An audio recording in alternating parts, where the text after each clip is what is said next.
everybody. If you don't hear me, just go to the technical guys. Welcome here. Let's discuss about pre-milking routine and the 3 key drivers. And udder health and milk quality is actually a very easy topic. If it was not easy, then I was not an expert. So today you will get the key drivers to change udder health and milk quality on your dairy farms. To understand the importance of pre-milking teat disinfection, pre-milking routines, we have to go back to where do those udder infections come from? How do cows get infected? And then we have 2 possibilities, and it depends a bit on what type of germ, what type of pathogen is causing the problems on your farm. If we are talking here about these ones, Staphylococcus aureus, Streptococcus agalactiae, contagious mastitis pathogens, then we have to focus on reducing spread. These bacteria like to be in the udder. They need the udder to survive, to multiply, to grow. And once a cow is infected, she's a source of infection for the other animals. And that's why it's important that we just use 1 towel, each time a new towel per cow, because otherwise we transfer infection from one to the other cow. That's why it's important that we disinfect teat liners after each cow, because if milk from an infected cow is in the teat liner, it will be transferred on the teat skin of the next cow. That's why it's important that we take care of the disinfection of our hands. If we touch the teat of an infected cow and we move with the same hands to the other cow, then we transfer bacteria. And that's why it's important, especially on robotic farms, to avoid milk leaking in between 2 milkings, because if this cow is infected with one of these pathogens, another cow lays down in the same cubicle, the bacteria that are present will be transferred on the teat skin of the next cow. This is if we talk about Staph aureus strep agalactiae mycoplasma. 4 important points. But then we have actually the most prevalent mastitis pathogen worldwide, and these are the environmental ones. Strep uberis, Escherichia coli, Klebsiella, and especially Streptococcus uberis. And there we are looking into hygiene. Hygiene in between 2 milkings, hygiene during milking. This is easy to understand. These bacteria are present here in this manure part. Yes? This is an infection source. And if a cow has been milked, the teat ends are still a bit open, she goes into the stable, she lays down, and the bacteria that are present in the feces, in the manure, can penetrate in the udder. But there is also a risk here during milking, because if this cow enters the milking parlor, then we will find a lot of bacteria on the teat skin. And these bacteria can come loose during milking. And if they detach from the teat skin, they can be catapulted into the teat. And I actually understood that already many years ago. So pre-milking routine is especially important to prevent those infections also by environmental pathogens. Streptococcus uberis, Escherichia coli, Klebsiella. Every farm has to deal with those pathogens. There is no farm that is free of environmental pathogens. We just have to make sure that they don't cause intramammary infections. 3 key drivers: clean teats, less mastitis; smooth teats, so a good teat skin condition, less mastitis. And if you wait a minute, then you will have a better udder health. So wait a minute to win time. That's a key driver during milking. Let's start with clean teats and less mastitis. This is what I already understood in 1975. 1975, they understood that if cows enter a milking parlor with a lot of bacteria on the teat skin, that this is a risk for new infections with Strep uberis, Escherichia coli. 1975. Because if these bacteria are present and they come loose during milking, they will cause new infections. So environmental pathogens is not only a matter of hygiene in the stable, but also hygiene during milking. Make sure that no bacteria are present on the teat skin before the milking cluster is attached. Try this at home. Even if you have the impression that the cows are clean when they enter the milking parlor, that might be just perception. We do it. If we go into farms, even very hygienic, very clean farms, and we look at what manure and particles that are still present on the teat skin and the teat end before the milking cluster is attached, you will be surprised. So try this at home. Take one of these towels, make them a bit wet with alcohol or some water, and after teat preparation, look what is still present on the teat end. And the teat end, that is a very, very thin point here. So it's not because the cow looks clean, it's not because the teat skin looks clean, that the teat end will be clean after teat preparation. Also during teat preparation, we often do like this. But the teat end is here. So we should do like this and take the teat end. And that's of course not always easy to think about and to repeatedly do it. But that also means that if we have here still a lot of feces, still a lot of manure and particles present on the teat end before the milking cluster is attached, that these particles can come loose during milking here, and that they will be entered, catapulted in the teat. And these particles, yes, they contain environmental pathogens. Yes, it's not just manure, it is bacteria. Or take a swab. Just look what is present on the teat skin. Swab the teat skin, put it on a blood agar, incubate it for 24 hours, and this is what you will see if the teat has not been cleaned well before milking or before attaching the milking cluster. Look at the milk filter. What you find on the milk filter is what was still present on the teat skin before the cluster was attached.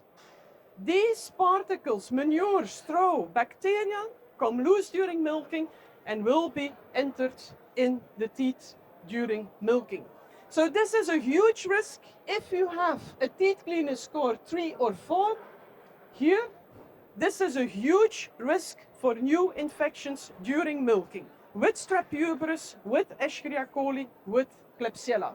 So normally we say score at least 20% of the teats, and 80% should have a score 1 or 2. This is what happens during milking. So normally the milk should be evacuated. And what do you see on many farms? That the milk is not evacuated. It's respraying. It turns back during milking. So that means that if there are still bacteria present on the teat skin and the milk comes back, returns during milking, that the teat is washed, all the bacteria come loose and the bacteria are re-catapulted into the teat. So on the modern dairy farms with a higher milk production, we see that the risk of new infections during milking is even more pronounced than it used to be in 1975 when the cows were producing 10 kilograms liter per milk, because respraying was then not really an issue. But now we often see that the milk is coming back on the teat, takes away all the bacteria and then put them into the udder. This is a typical sign for respraying during milking. So if you are in a milking parlor, look at the teat skin after the cluster has been detached. And if you see that the teats are wet or that there is a drop of milk here, then it means that the milk was not evacuated that way, but that there was a respray over the teat and that all the bacteria came loose and that they were reintroduced in the udder. So check this. We often see it on farms that there is really respraying of the teat. Why do we then do a pre-milking teat foaming, teat dipping, whatever you call it. First of all, because it's easier to clean. So we want to make sure that the bacteria are removed. And in some cases, we will even kill bacteria. We will really disinfect. So the whole pre-milking routine, the pre-milking preparation, is really to make sure that bacteria are not present on the teat skin before the milking cluster is attached. We want to have a sterile teat before the milking cluster is attached. So here you see, 1988, they knew it already. So I'm always surprised to see that people, farms, do not apply pre-milking, teat dipping, teat foaming.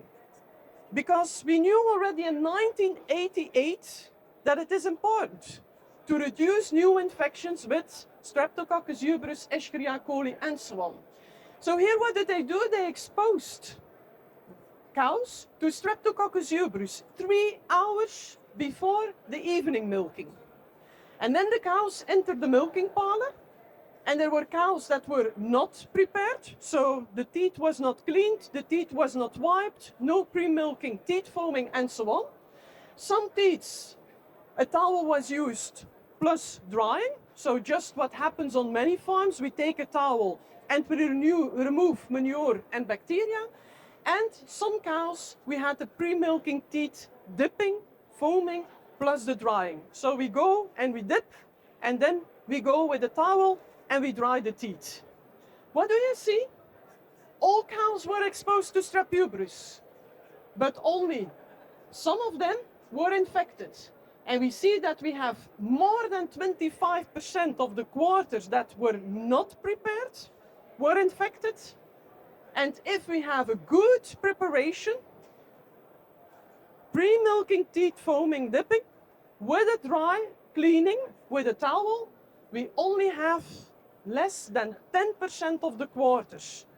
So that means if we have a good teat preparation, if we clean the teat, if we disinfect the teat, then we will have a reduction in new infections. This has nothing to do with hygiene and cows laying down in a stable. This has everything to do with milking routine and cleanliness during milking. So a good milking or pre-milking teat preparation is important to reduce the new infections. This is what happens on most farms, that we have a towel and that we then will dry with a towel. But you see, yes, we have already a reduction in chance of infections, but we see that it's even better if we really have a pre-milking teat dipping.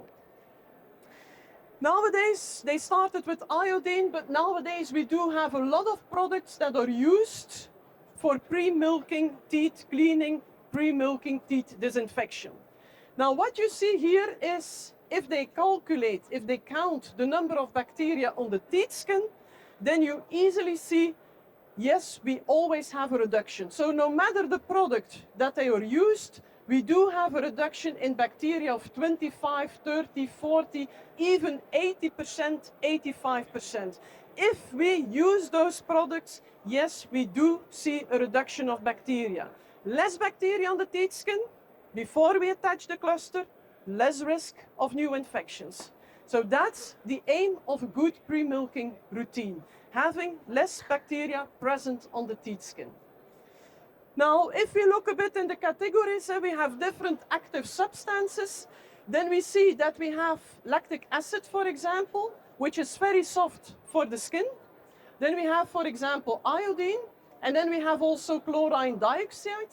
And there we see that it has a very broad spectrum activity. This is really disinfection, so it will kill the bacteria. Lactic acid is more, we clean, and we have a better cleaning, and we take away the bacteria from the teat skin. So this is a bit how you have to look at the different components. Some of them are more cleaning, others are more into the disinfection. But in the end, it's important that we do something to remove the bacteria from the teat skin. This is, for example, with chlorine dioxide, just used on a commercial dairy farm. They used it, and they just looked. 2 quarters, yes, pre-milking, teat disinfection with chlorine dioxide. 2 quarters, no preparation, no pre-milking teat disinfection. And what do we see? no matter the pathogen we are looking at, there is a reduction in new infections. So for example, with Streptococci, we see here we have the quarters that were not pre-dipped with the chlorine dioxide. Here we have the quarters that were dipped with the chlorine dioxide, and we see a reduction of 46%, just because of the pre-milking teat disinfection. That's the only difference between those quarters. Some were prepared like it should be, with the pre-milking teat dipping. Others were not prepared with the pre-milking teat dipping. And the final result is 46% less new infections. Yes? Just by one action. Smooth teeth, less mastitis. A good teeth condition is important as well.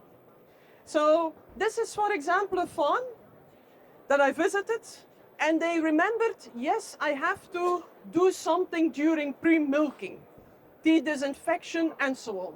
And they made their own solution with chlorhexidine diluted in water. So not a commercial product, just something they made themselves.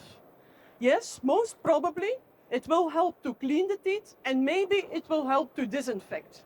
But what do we see? Dry teeth skin. We don't like to see that. We need a smooth, a very soft teeth skin. Because if we have this teeth skin, then bacteria can easily attach to the teeth skin, colonize, multiply, grow, and cause new infections. So yes, it's good that they do something, but it's not the best solution. Here we have a commercial product based on lactic acid. Look at those teeth. So smooth. What a teeth skin condition, so soft. This is what we like to see. If I go into a milking parlor, I immediately see, even if I don't know it beforehand, I immediately see if they apply a good pre-milking teeth cleaning, yes or no. Because it's not just cleaning and disinfection, it's also having a smooth, a very soft teeth skin condition. Here, it's so soft that bacteria even cannot attach and that they cannot start growing and multiplying. Here, it's very easy to do so.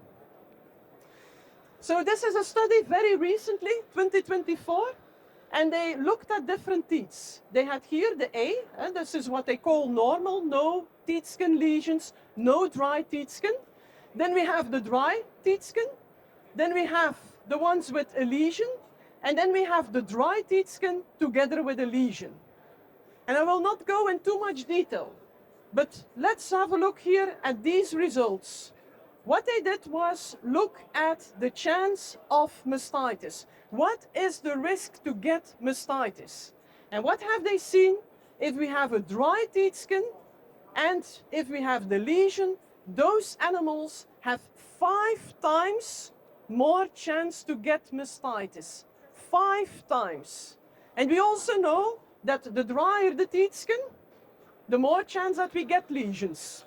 So if we have a dry teeth skin and we have lesions, 5 times more chance of getting mastitis. So it's very important that we go for a soft teeth skin. And that's where the pre-milking teeth preparation can help us. And then we have the third key driver for a good pre-milking teeth preparation. Wait a minute to win time. Who believes that you can win time by just waiting? We have a winner in the room. So what I mean is cows or women, and the women always need a bit of time to get prepared. So try this at home. You can immediately see if you do it the correct way or not. But first already have a look at the teeth end condition. Yes?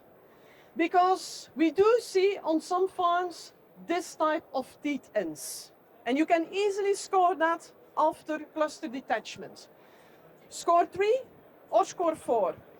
Well, even if those cows and quarters are exposed to the same number of bacteria, it's easy to understand that you have more chance that bacteria will penetrate in this quarter or this quarter than in these two ones. These two ones, it's closed. And if it's closed, bacteria cannot penetrate. Here, it's not closed anymore, so bacteria can easily go into the udder. But also have a look here at the teat abnormalities. Blue teats, ring, open teat ends. We often see that on robotic farms. Here, blood that is present, little blood points. That is painful. That causes stress, and stress is not good. Then you are vulnerable for infections. So this is what I mean, wait 60 seconds to save time. This is what happens if you're too fast. This is the milk flow, yes. This is the milk that is evacuated, that is present in the udder. That's 1.5, 2 kilograms of milk. And if we immediately attach the cluster, then we come into that situation. We have a moment that there is no milk flow, but that the milking cluster is attached. And this is causing blue teats, swollen teats, rings. The cow doesn't like that. This is the moment that the cow will start being annoyed a bit. She will start doing a dance in the milking parlor. I like dancing, but not in the milking parlor. And especially not if cows start dancing. And then we have here the milk that has been produced in between two milkings. So then after 60, 90 seconds, she will start evacuating the milk that has been produced in between two milkings. This is what we need to avoid. This is excellent, because those two curves follow each other. We have the milk that is present when the cow arrives in the milking parlor, and we have immediately the milk flow of the milk that has been produced in between two milkings. This costs time. Have you seen the distance in a cow between the udder and the brain? That's quite far away. And that's a bit like Belgium, Germany. It's quite far away. Yes? So if you touch the udder, then a signal via the highway to the brain needs to go to the brain. And then there, somewhere in the brain, the cow needs to produce what we call oxytocin. And the oxytocin needs to go back via the other highway from the brain to the udder. This is not 10 seconds. Even if you drive fast, it's not 10 seconds. What is it? 60 to 90 seconds. It takes 60 to 90 seconds between I touch the teat, the signal in the brain, and oxytocin is back in the udder, where it will make sure that the muscles contract in the udder and that this milk that has been produced in between is evacuated and is loosed by the cow, yes? So give the cow towel. Does that mean that you have to stand there 60 seconds? No, of course not. You can just prepare the first cow, the second cow, the third cow, the fourth, the fifth. You go back to the first, and that will be 60 to 90 seconds. Yes, so you can keep on working. It's just a change in your routine to make it more comfortable for the cow and to make sure that you have this milk flow. So this is how it goes. We pre-foam. That takes 4 seconds per animal normally. We do the following 4 to 5 cows.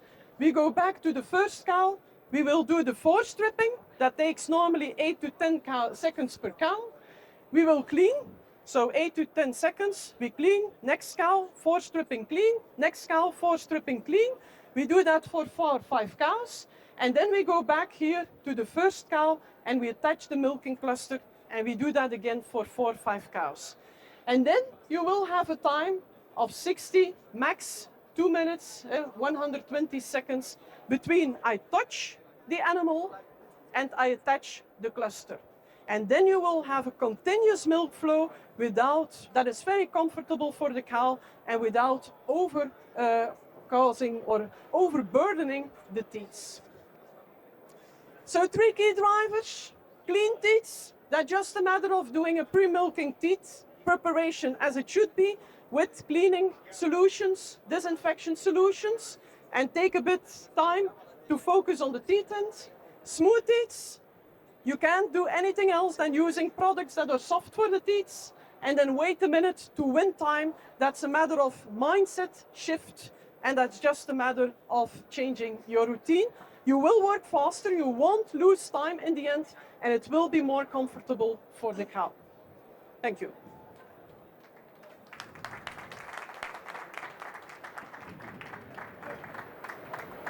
Thank you, Sofie. Great insight. You see, there is a whole world behind pre-milking. Maybe you have questions. Who want to ask Sofie a question about the presentation?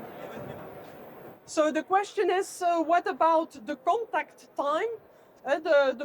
If you use that product and you apply the product, how long should it be on the teeth to have an effect? Well, if it's for cleaning, then it's just a bit wet. You will clean the teeth quite fastly. If you really want to have disinfection, then of course you need a contact time at least 30 seconds. Yes, some products are a bit faster than other products, but at least the 30 seconds that you have. So discuss that also with the people that deliver the products to you. But that should not be too difficult because you have seen 5, 6 cows that we prepare. So it takes 4 seconds at least to go on to the cows. So that means we have already 24. You have to turn back to the first cow and then you still have the 4 stripping. That means that there is still a contact time. So normally it goes quite well in that option. Great presentation. Thank you for all. Great insight.